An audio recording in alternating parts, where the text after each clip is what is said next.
और sir RAS aspirant के अंदर तीन ऐसी कौन सी क्वालिटीज होनी चाहिए कि जिससे वो आरएएस एग्जाम को क्लियर कर सके, या फिर कोई भी एस्पिरेंट जो एग्जाम क्लियर करना चाहता है उसके अंदर तीन क्वालिटीज होनी ही चाहिए, वो बताइए आप। अभी हमारे साथ है जयपुर एमएनआईटी से पास आउट बीटेक इंजीनियर जिन्होंने आरएएस 2021 में रैंक 21 सिक्योर की है। इनका नाम है अंकुर विजय। तो सर स्वागत है आपका हमारे चैनल पे। Thank you so much for having me on this platform. So hello everyone, this is RJ Mohit, welcome to my YouTube channel. Video में आगे बढ़ते हैं सर के एक छोटे से इंट्रोडक्शन के साथ, प्लीज सर। जैसे कि आपने बताया, मेरा नाम अंकुर विजय है। मैं दौसा डिस्ट्रिक्ट के बांदीकुई शहर से बिलोंग करता हूँ। मैंने एमएनआईटी जयपुर से मैकेनिकल इंजीनियरिंग में ग्रेजुएशन किया हुआ है और ये आरएएस एग्जाम में मेरा फर्स्ट अटेम्प्ट था। मेरा मीडियम इंग्लिश है और मैंने सेल्फ स्टडी से जस्ट कोचिंग की टेस्ट सीरीज ज्वाइन करके इस एग्जाम को क्लियर किया है और इसमें 21st रैंक अचीव की। ओके सर, सो ये पहली सफलता है आपकी, है ना? सो आपको कौन सी पोस्ट मिलने वाली है? प्रोबेबली मुझे आरपीएस मिलने वाला है। आरपीएस मिलने वाली है, रैंक 21 पे भी? रैंक 21 में। इस बार जनरल कैटेगरी में एसडीएम की सीट काफी कम थी तो प्रोबेबली मुझे आरपीएस मिलेगा इस वजह से। सो आज आपका मेडिकल था, तो कैसा रहा एक्सपीरियंस? मेडिकल का ओवरऑल एक्सपीरियंस बहुत अच्छा था। काफ़ी जो स्टाफ था, मेडिकल स्टाफ काफ़ी कॉर्डियल था, काफ़ी हेल्पफुल था। जो भी प्रोसेस था काफ़ी स्मूथली हो गया और मॉर्निंग में स्टार्ट हुआ था और 2-3 बजे तक हम फ्री हो गए। ओके, सो अब आपके जर्नी की बात करते हैं। तो पहले आप थोड़ा अपना फैमिली बैकग्राउंड के बारे में बताएं कि लाइक आपका फैमिली बैकग्राउंड कैसा है? मेरे जो फादर हैं वो गवर्नमेंट स्कूल लेक्चरर हैं। मेरी मदर होम मेकर है। मेरा एक छोटा भाई है, वो माइक्रोसॉफ्ट में सॉफ्टवेयर इंजीनियर है। ओके, और आपकी स्कूलिंग कहाँ से हुई है? मेरी स्कूलिंग बांदीकुई शहर से ही हुई है। बांदीकुई में 8th क्लास तक मैं एवीएम तक में पढ़ा हुआ हूँ। उसके बाद मैंने सरस्वती दवियार में स्टडी किया हुआ है। सो आपने जयपुर एमएनआईटी से बीटेक किया है। सो आपके माइंड में कब आया कि आपको प्लेसमेंट नहीं लेना, आपको सिविल सर्विसेज की तरफ जाना है? वैसे ही सिविल सर्विसेज का जो आइडिया था वो कहीं ना कहीं बचपन से ही था। इवन मेरी जब 8th क्लास में मेरिट आई थी तो मुझसे पूछा गया था मेरा फ्यूचर ड्रीम क्या है, तो मैंने यही बोला था। लेकिन जो ये कॉन्क्रीट आइडिया था ये फाइनल ईयर तक जाते जाते लगा, जब मैंने डिफरेंट करियर ऑप्शंस को एक्सप्लोर किया कि मुझे क्या करना चाहिए और डिफरेंट लोगों की ओपिनियन ली। उसके बेसिस पे मैंने एक इन्फॉर्म डिसीजन लिया कि मुझे सिविल सर्विसेज में जाना चाहिए। बट आपने उससे पहले जेडब्ल्यू को चूज क्यों किया? जी, उस टाइम पे मेरा साइंस मैथ में इंटरेस्ट था और इंजीनियरिंग एक सिक्योर करियर ऑप्शन माना जाता है और एक ग्रेजुएशन तो चेक करना ही था और फिर एज ए बैकअप भी थोड़ा स्ट्रांग होता है। हाँ बिल्कुल वो है ना? ओके, सो नाउ आपने पहले आरएस से पहले किसी और एग्जाम की प्रिपरेशन की है? हाँ, मैंने कॉलेज से पास आउट होने के बाद मैंने यूपीएससी सिविल सर्विस की प्रिपरेशन कर रहा था। उसमें मैंने 4 फेलियर्स फेस भी किए। उसके बाद फिर 2021 में जब आरएस की वैकेंसी आई तो मैंने आरएस क्लियर किया। तो आप कॉलेज कौन से ईयर में पास आउट है? मैं 2018 में पास आउट हूँ। 2018 में, तो अभी कितने साल हो गए? अभी 5 साल हो गए हैं। 5 साल हो गए, यानी 4 फेलियर वहां देखे। हाँ, और फिर 5th में इस बार यहाँ पे आ गया और यहाँ पे पहले प्रयास में हो गया। हाँ। तो ये शुरुआत कैसे हुई आपकी आरएस में आने की? आरएस में आने की ये 2021 में आरएस की वैकेंसी आई हुई थी। जैसे कि आरएस राजस्थान की सबसे प्रेस्टिजियस सर्विस है और मैं यूपीएससी की प्रिपरेशन कर ही रहा था, तो side as a backup plan भी मैंने आरएस के लिए अप्लाई किया। और उस टाइम मैं यूपीएससी मेंस की प्रिपरेशन कर रहा था 2021 में, जब प्रीलिम्स एग्जाम था। तो उस टाइम मैं श्योर भी नहीं था कि आरएस प्री मुझे अटेम्प्ट करना चाहिए नहीं करना चाहिए। लेकिन मेरी फैमिली ने बोला और मेरे फ्रेंड्स भी थे, वो भी दे रहे थे, तो मैंने सोचा मुझे भी दे लेना चाहिए। और मैंने एक वीक की प्रिपरेशन की थी आरएस प्रीलिम्स के लिए और लकीली यूपीएससी की प्रिपरेशन की बेसिस पे मेरा आरएस प्री निकल गया। और उसके बाद फिर मैंने आरएस मेन के लिए फुल फ्लेज 3-4 महीने की अच्छी प्रिपरेशन की और उसके बेसिस पे आरएस मेंस में अच्छा। वो भी सेल्फ स्टडी से की थी? सेल्फ स्टडी की थी और प्रैक्टिस के लिए मैंने एक टेस्ट सीरीज ज्वाइन की थी स्प्रिंग बोर्ड की। ओके, और तो आप कुछ बुक लिस्ट के नाम बता सकते हैं जो आपने पढ़ी हो उस टाइम पे? मेंस के लिए? हाँ पहले हाँ चलो प्रीलिम्स से स्टार्ट करते थे। हाँ ठीक। प्रीलिम्स के लिए मैंने बहुत ज़्यादा नहीं पढ़ा है। मेनली मेरा जो यूपीएससी के लिए पढ़ा था वो नॉलेज बेस्ड था। इसके अलावा मैंने इकोनॉमिक सर्वे किया था और करंट अफेयर्स के लिए यूट्यूब के डिफरेंट चैनल्स को फॉलो किया था और प्रीवियस ईयर क्वेश्चंस को मैंने किया था। एक वीक का मेरे पास टाइम था आरएस प्रीलिम्स के लिए, तो इन बेसिक 3 ही चीज़ों पर रिलाई किया था मैंने। और मेंस के लिए मैंने जो यूपीएससी के जो सोर्सेज थे जो कॉमन थे, तो उसके लिए तो यूपीएससी वाला मटेरियल फॉलो किया था। जैसे पॉलिटी के लिए लक्ष्मीकांत है, मॉनेस्ट्री के लिए स्पेक्ट्रम है, और बाकी जो अलग यूपीएससी मेंस और आरएस मेंस में 50% सिलेबस कॉमन है और 50% डिफरेंट है। तो उसके लिए बाकी मैंने कोचिंग कंपाइलेशंस, स्प्रिंग बोर्ड के नोट्स मेन ली, इसके अलावा गूगल से उसको सप्लीमेंट किया और उसके अलावा फिर राइटिंग प्रैक्टिस पे ध्यान दिया। ओके, सो आपने सेल्फ स्टडी में 2-3 चीज़ों की हेल्प ली है, लाइक किसी भी कोचिंग इंस्टीट्यूट के नोट्स ले सकते हैं और बुक्स जो स्टैंडर्ड बुक्स होती हैं। और क्या? Test series. और मेनली तीन चीजें हैं, इनसे आरएस एग्जाम को सेल्फ स्टडी से क्रैक किया जा सकता है। बिल्कुल। ओके, सो अब आप अपनी थोड़ी स्ट्रेटेजी बताए। वैसे प्रीलिम्स तो आपने 7-8 दिन में वैसे किया था, तो आप मेंस की अपनी स्ट्रेटेजी बताए, आपने उसके लिए कैसे प्रिपरेशन की? मेंस के लिए मेरा फोकस यही था कि सिलेबस के सारे टॉपिक्स कवर हो जाने चाहिए और हर टॉपिक के लिए एक मिनिमम ऐसा कंटेंट हो जिसको मैं बार बार रिवाइज कर सकूं और एग्जाम में उसको रिप्रोड्यूस कर सकूं। इसके बाद जब सिलेबस के सारे टॉपिक्स कवर हैं और पीवाईक्यू और सिलेबस इन दोनों को मैंने बेस माना।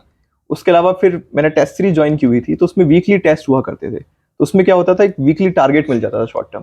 तो जो मेरा बड़ा गोल था आरएस मेंस का, वो छोटे छोटे टारगेट्स में डिवाइड हो गया था। जैसे कि अगले वीक पब्लिक एडमिनिस्ट्रेशन का टेस्ट है, तो मैं पब्लिक एडमिनिस्ट्रेशन को एक वीक में कंप्लीट किया करता था और वो टेस्ट लिखा करता था।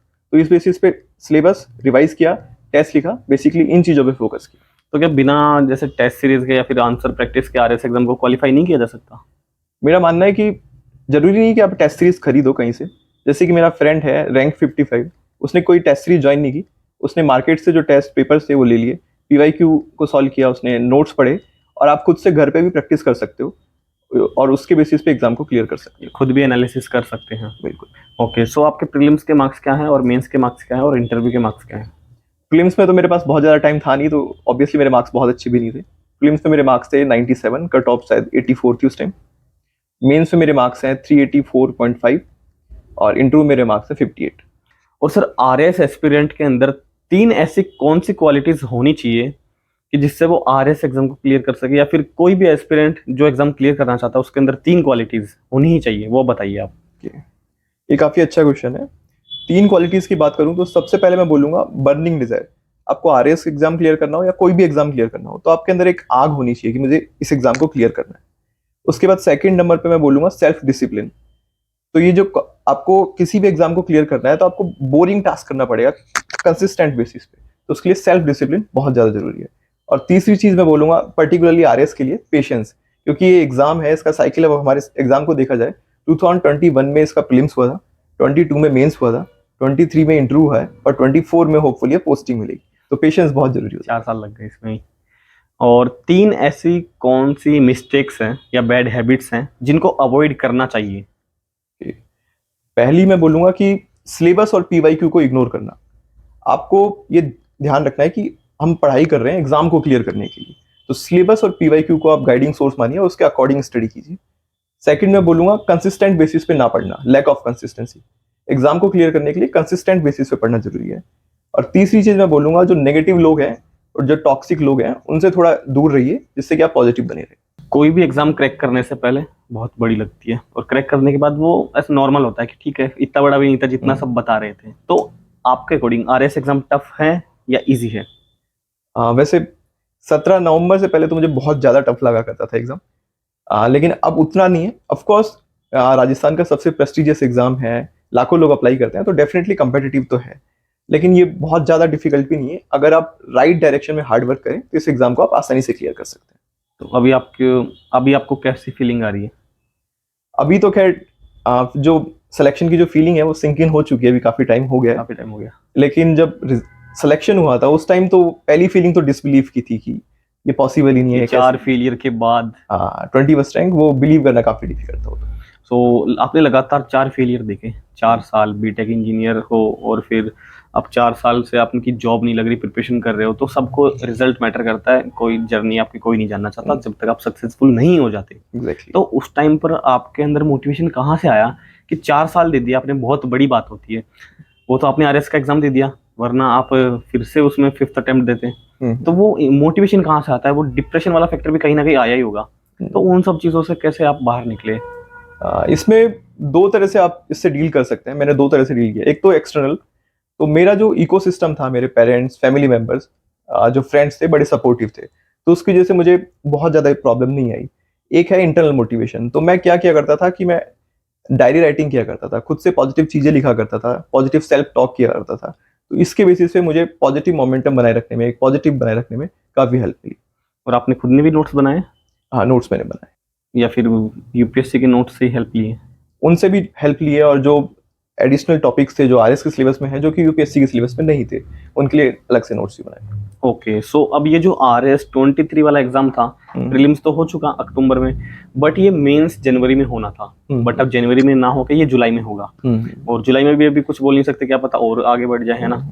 तो अब जो मेंस की प्रिपरेशन कर रहे हैं, उन्हें उनका माइंडसेट क्या होना चाहिए और उन्हें कैसे प्रिपरेशन करनी चाहिए? माइंडसेट सबसे पहले तो ये 20 और 21 जुलाई की जो मेंस की डेट है, उसी को ध्यान में रख के तैयार करें। ज़्यादा और पोस्टपोन होने की मतलब ऐसी उम्मीद ना रखें कि और पोस्टपोन होगा। और उसके अलावा फोकस होना चाहिए कि सिलेबस को आप आधार माने, और जो PYQ है उसके बेसिस पे आप सिलेबस के सारे टॉपिक्स को कवर करें, और उसके बाद चीज़ों को रिवाइज करें, नोट्स बनाएं, और ज़्यादा से ज़्यादा आंसर राइटिंग करें। और ये जो 4-5 महीने का टाइम मिल रहा है, इसमें किसी भी तरह का एस्पिरेंट हो, लाइक जिसका फर्स्ट अटेम्प्ट है वो भी, या फिर कोई जॉब के साथ प्रिपरेशन कर रहा है वो भी, या फिर जो पहले से मतलब 4-5 साल से लगे हुए हैं वो भी, इस टाइम के अंदर RS एग्जाम को, मेंस को क्वालिफाई कर सकते हैं आराम से? बिल्कुल किया जा सकता है।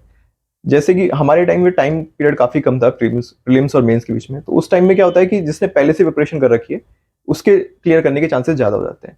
लेकिन अब जैसे इसमें टाइम पीरियड ज्यादा मिल चुका है, तो जो फर्स्ट अटेम्प्ट वाले स्टूडेंट हैं उनके भी क्लियर करने के काफी अच्छे चांसेस हैं, क्योंकि फर्स्ट अटेम्प्ट वाले स्टूडेंट्स में एनर्जी लेवल तो बहुत ज्यादा होता ही है, अब साथ में उनको टाइम भी मिल गया है, तो एक लेवल प्लेइंग फील्ड बन गया एक तरह से, तो कोई भी क्लियर कर सकता है। और जैसा कि अब ये 23 वाली वैकेंसी है, और इसका प्रोसेस आई थिंक 2-3 साल तक चलेगा, तो नेक्स्ट वैकेंसी कब आएगी उसका कुछ बोल नहीं सकते। सो जो स्टूडेंट्स अब कोचिंग्स में एडमिशन ले रहे हैं, या जो अब स्टार्ट कर रहे हैं 2024 में या 25 में स्टार्ट करेंगे, तो वो किस बेसिस पे अपनी प्रिपरेशन को स्टार्ट करेंगे, एग्जाम कब लगेगा? क्योंकि अभी तो ये 23 वाला एग्जाम ही नहीं लगा, तो फिर लाइक आई थिंक कम से कम नहीं तो 4-5 साल है, तो उन्हें बैकअप मतलब कि RS की प्रिपरेशन करनी चाहिए, या फिर अभी और कुछ करना चाहिए, और किसी चीज की प्रिपरेशन करनी चाहिए? मेरा मानना है इस केस में कि आरएस की प्रिपरेशन, तो यदि उनका ड्रीम है आरएस ऑफिसर बनना, तो डेफिनेटली करनी चाहिए। लेकिन उसके साथ में यदि एग्जाम बहुत ज़्यादा दूर है, तो अब साथ में जो सिमिलर सिलेबस या सिमिलर नेचर वाले जो एग्जाम्स हैं, वो भी उसमें भी अपेयर कर सकते हैं। और साथ में आपका फोकस होना चाहिए, आप आरएस मेंस के पॉइंट ऑफ व्यू से पढ़ाई करें, और जब प्रीलिम्स की डेट आ जाए तो प्रीलिम्स से 2-3 महीने पहले प्रीलिम्स मोड पे स्विच हो जाए। और अगर किसी का नहीं हो रहा है first, second, third, fourth, like आपका भी अगर यूपीएससी में नहीं होता, आप RS का एग्जाम देते ही नहीं, तो आपका बैकअप प्लान क्या था, और मतलब बैकअप प्लान होना चाहिए?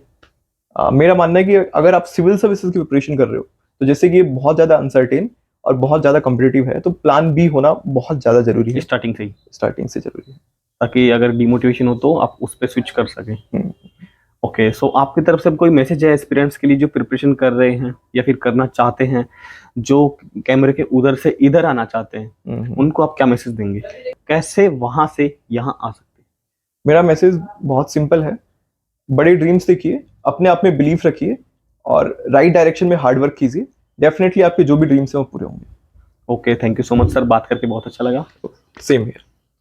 सो आई होप आपको सर का इंटरव्यू बहुत पसंद आया होगा। सर ने 3 क्वालिटीज़ बताई है जो आपको एब्जॉर्ब करनी चाहिए, और 3 बैड हैबिट्स बताइए जो कि आपको अवॉइड करनी चाहिए।